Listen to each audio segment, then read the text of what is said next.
წარსულია, თუმცა დამშვიდობების დრო მოვიდა. აქ საოცარი პერიოდი გავატარე. ერთად უამრავი მოგონება დავაგროვეთ. ბევრი საოცარი ემოცია განვიცადეთ. ნაპოლი ჩემთვის სახლი იყო, სადაც თითოეულ თქვენთაგანის დამსახურებით თავს საუკეთესოდ გრძნობდი. ის გზა, რაც ერთად გავიარეთ, ამ წამს თავში მიტრიალებს და ძალიან ემოციურია. პირველი გოლი და განცდები არასდროს დამოვიწყდება. ნაპოლი საფეხბურთო ქალაქია, ნაპოლი ფეხბურთით ცხოვრობს და მიხარია, რომ ამ დიდი ისტორიის ნაწილი მეც გავხდი. აქ ბევრი რამე ვისწავლე, როგორც მოედანზე, ისე მოედის მიღმა.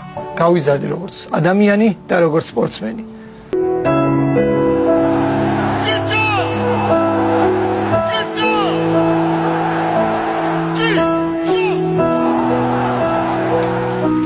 Forza Napoli.